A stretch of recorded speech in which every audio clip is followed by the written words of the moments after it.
सभी साथियों को अयोध्या धाम के शिवम पांडे की तरफ से नमस्कार।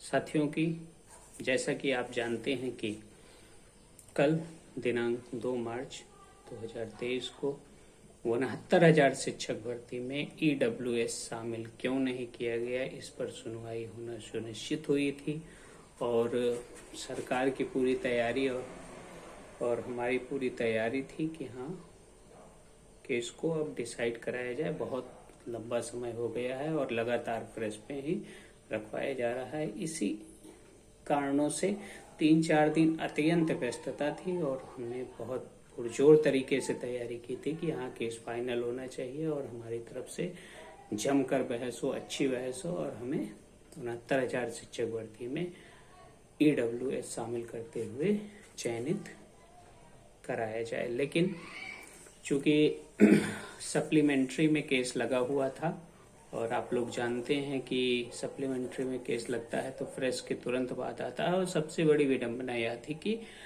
सेक्शन से फाइल ही नहीं आई थी। केवल 35/22/2023 श्री कृष्णा एंड अदर्स बनाम स्टेट कोर्ट में अवेलेबल थी, लेकिन 916 अंशुल कुमार मिश्रा एंड अदर्स बनाम स्टेट कोर्ट में अवेलेबल नहीं थी। फिर मैं और विनय भाई दोनों लोग गए हैं कोर्ट में।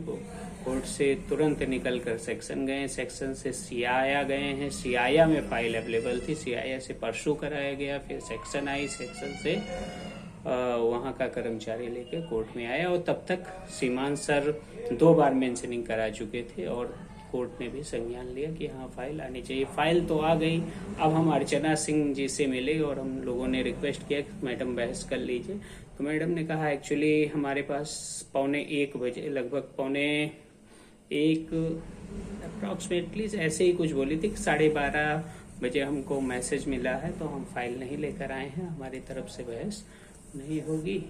और जब हम लोगों ने मेंशन कराया, सीमान सर खड़े हुए बहस के लिए और कहे कि फाइनल कर देते हैं आज, तब सरकारी अधिवक्ता की तरफ से जो कहा गया वो मैंने आपको पहले पूर्व वीडियो में बता दिया था।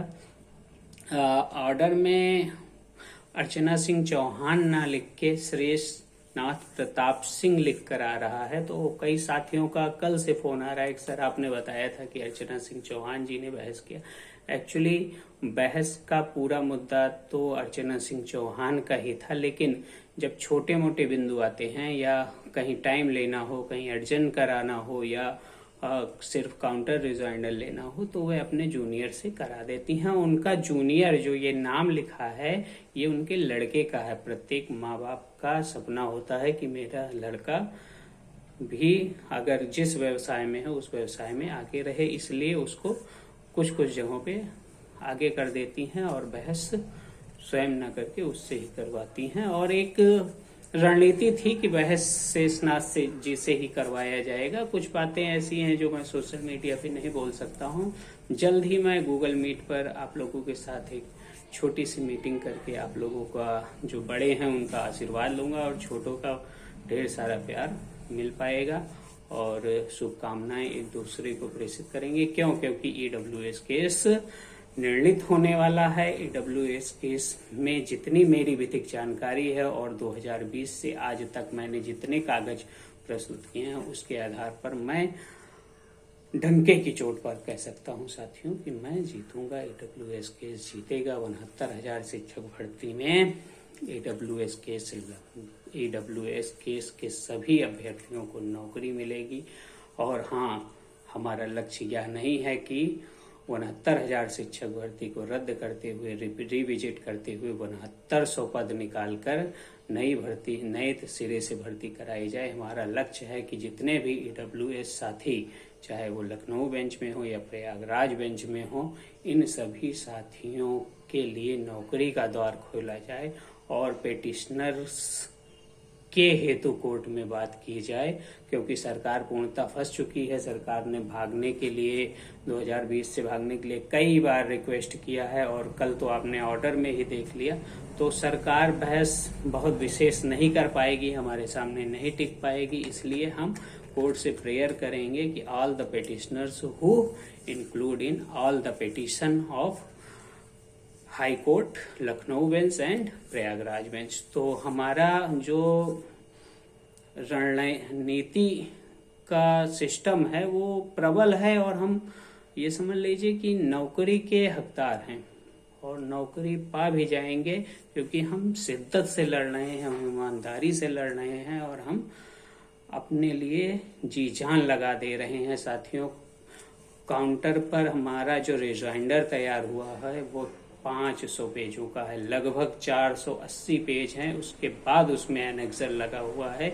विनय भाई ने रिजाइंडर मेरा देखा है, अच्छे से देखा है रिजाइंडर, और शॉर्ट रिजाइंडर भी जो कल हम लोगों ने तैयार कराया है वो भी बहुत मजबूत तैयार कराया है। शॉर्ट में इसलिए तैयार कराया है क्योंकि सरकार ने ही शॉर्ट में काउंटर दिया था, और जितने पेज का काउंटर था उन्हीं पेजों का खंडन करना था, अन्यत्र और कुछ नहीं लिखना था। इरशाद भाई ने बहुत मेहनत किया है, 2 दिन वो लगातार प्रोवाइड किए गए सभी शॉर्ट नोट्स और आर्डरों को पढ़े हैं। उसके बाद कंक्लूजन निकाला गया है। हमारे सीनियर अभिषेक पांडे जी ने रिजाइंडर को इरशाद भाई के साथ मिलकर जमकर लिखवाया है, और सुबह सुबह पूरा रिजाइंडर तैयार करके कोर्ट के सामने प्रस्तुत किया गया। लेकिन चूंकि एडजेंट के लिए सरकारी अधिवक्ता ने समय मांग लिया था, इसलिए रिजाइंडर रणनीति के तहत जमा नहीं किया गया। उसी दिन जिस दिन बहस शुरू होगी उसी दिन हमारा ब्रीफ रिजाइंडर और शॉर्ट रिजाइंडर दोनों जमा किया जाएगा। विश्वास रखिए सीमान सर बहुत अच्छी बहस करेंगे,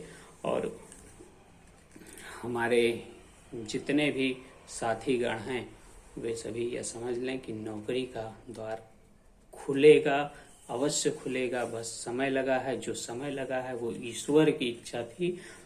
कोई भी व्यक्ति ईश्वर की इच्छा के आगे कुछ भी नहीं कर सकता है। समय लग जाए, लेकिन हम और आप प्राथमिक शिक्षक भर्ती में सहायक अध्यापक के रूप में शामिल हो जाएं, बस यही मेरी मनोकामना है। आप सभी से पुनः जल्द ही YouTube चैनल पर मैं वापस मिलूंगा।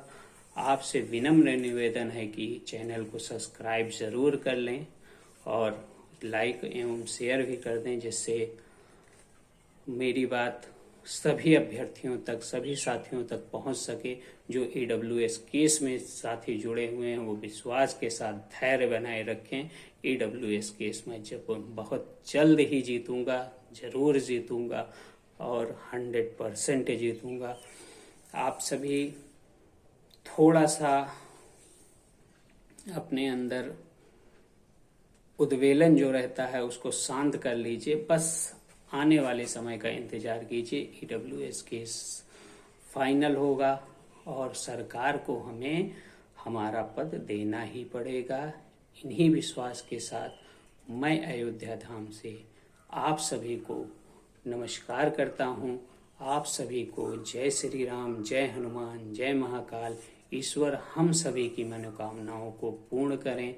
आप सभी और हम सभी की जो मनोकामनाएं हैं प्राथमिक शिक्षक के रूप में एक पद पे आसीन होने की, वह ईश्वर जरूर पूर्ण करें। इन्हीं शुभकामनाओं के साथ पुनः जय श्री राम, जय हनुमान, जय महाकाल। धन्यवाद।